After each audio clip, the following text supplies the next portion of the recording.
날마다 솟는 샘물과 함께하는 오늘의 말씀입니다. 4월 22일 월요일, 오늘의 말씀은 누가복음 19장 1절부터 10절까지입니다.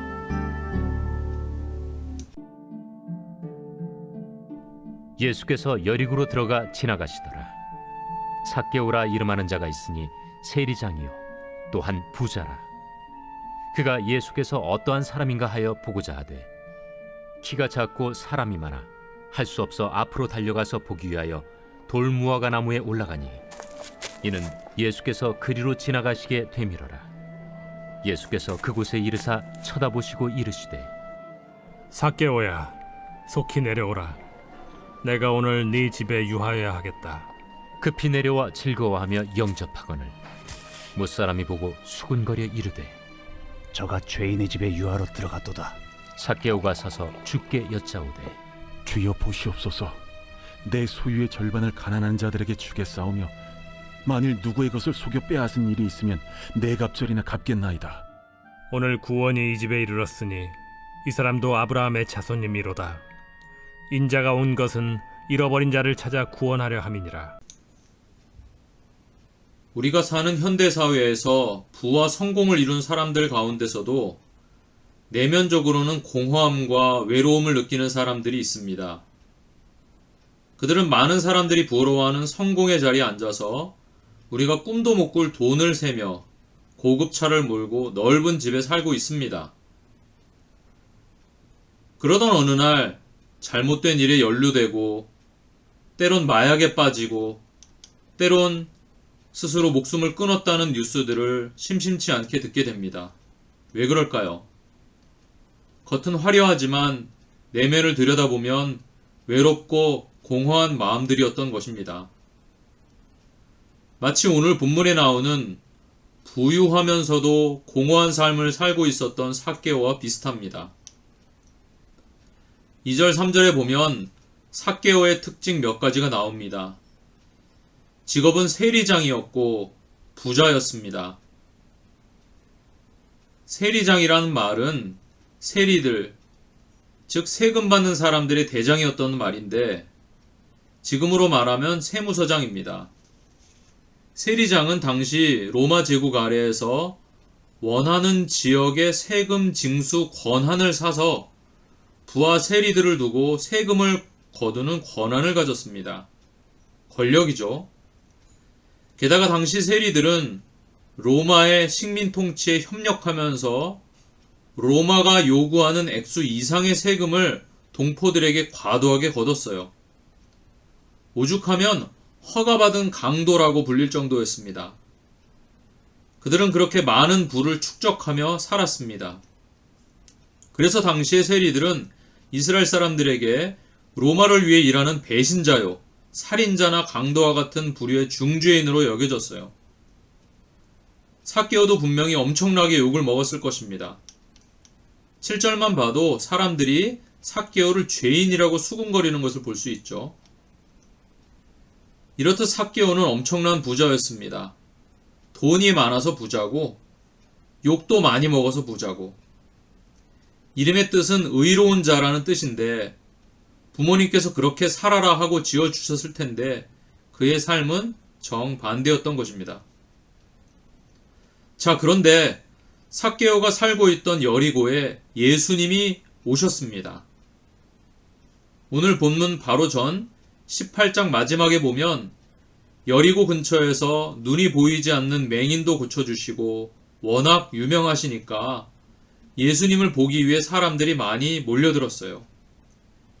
그 사람들 중엔 삭개오도 있었습니다. 삭개오도 예수님을 보기 위해 고개를 높이 들고 이리저리 왔다 갔다 분주히 움직여 봅니다. 근데 삭개오는 키가 작은 데다가 사람들이 많아서 예수님을 볼 수가 없었습니다. 그래도 삭개오는 두뇌 회전이 빨랐던 것 같아요. 예수님께서 걸어가시는 방향을 쭉 보니까 저쪽으로 가실 것 같아요. 그래서 삭개오는 미리 그곳으로 앞서 달려가서 나무 위로 올라갑니다.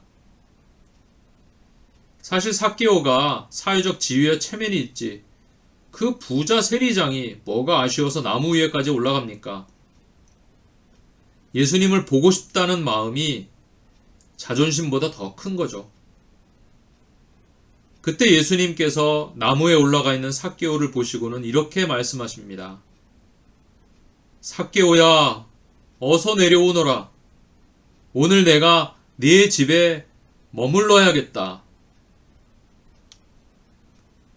삭개오는 빨리 내려와서 예수님을 집으로 기쁘게 영접합니다. 사람들이 그 모습을 보며 죄인이니 뭐니 수군거렸지만 예수님을 만난 삭개오는 너무나 기뻤습니다. 그리고는 자신이 그동안의 삶이 잘못됐다는 것을 마음 깊이 깨닫게 됐어요. 그리고 이젠 더 이상 그렇게 살지 말아야겠다 결심하게 됩니다. 삭개오는 자신의 결단을 예수님께 말씀드립니다. 8절 보세요. 삭개오가 서서 주께 여짜오되 주여 보시옵소서 내 소유의 절반을 가난한 자들에게 주겠사오며 만일 누구의 것을 속여 빼앗은 일이 있으면 네 갑절이나 갚겠나이다. 아멘. 지금까지는 욕심을 부리며 나 잘 먹고 잘 살자고 사람들 속이고 가뜩이나 어려운 사람들 등골 빼먹고 살았는데 이제 예수님을 만나고는 그 마음과 생각과 삶의 방향이 완전히 반대로 바뀐 거예요. 이제는 가난한 사람들에게 재산의 절반을 주겠다는 것입니다. 부당하게 얻은 재산을 포기하는 정도에서 그치지 않고 더 나아가 가난한 자들에게 자선을 베풀겠다는 결단을 나타낸 것입니다. 재산의 절반을 내어놓고 속여 빼앗은 것을 4배로 갚고 나면 삭개오에게 남는 재산은 거의 없을 것입니다. 남의 돈 얘기하긴 쉽지만 이런 결단은 결코 쉽게 할 수 있는 것이 아닙니다. 만약에 삭개오가 예수님을 만나지 않았다면 이런 결단을 할 수 없었을 것입니다. 예수님을 인격적으로 만나면, 진짜로 만나면 삶이 변합니다. 욕심도 떠나가요. 왜냐하면 예수님이 죄와 욕심으로 공허한 인간의 내면을 완전한 사랑과 평강으로 채우시기 때문입니다. 예수님께서 그런 삭개오를 향해 구원을 선언하십니다. 9절 보세요.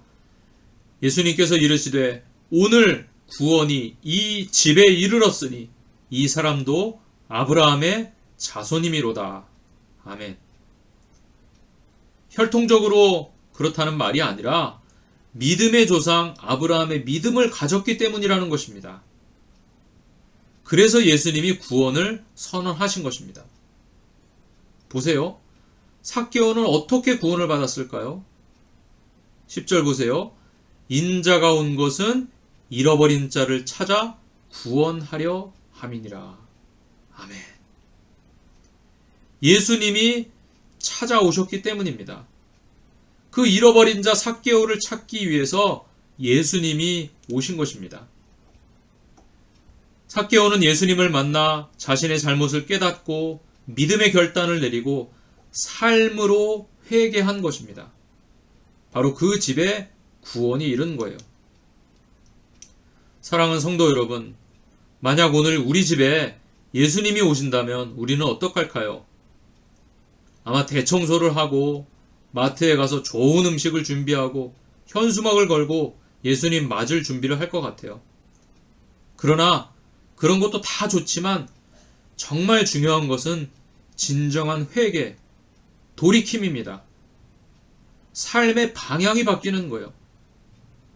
만약 전에는 내 욕심을 채우기 위해 돈을 따라가는 삶을 살았다면 이제는 돌이켜 주님을 위해서, 주님을 따라 내게 주신 것으로 가난한 자들을 도우며 사는 것입니다. 오직 예수님만 우리의 공허하고 외로운 마음을 채우실 수 있습니다. 주님은 바로 지금 우리의 마음을 두드리고 계십니다. 마음을 활짝 열고 주님을 맞아들이시기 바랍니다. 인생이 행복해집니다. 하늘에 계신 우리 아버지, 아버지의 이름을 거룩하게 하시며 아버지의 나라가 오게 하시며 아버지의 뜻이 하늘에서와 같이 땅에서도 이루어지게 하소서. 오늘 우리에게 일용할 양식을 주시고 우리가 우리에게 잘못한 사람을 용서하여 준 것 같이 우리 죄를 용서하여 주시고 우리를 시험에 빠지지 않게 하시고 악에서 구하소서. 나라와 권능과 영광이 영원히 아버지의 것입니다. 아멘.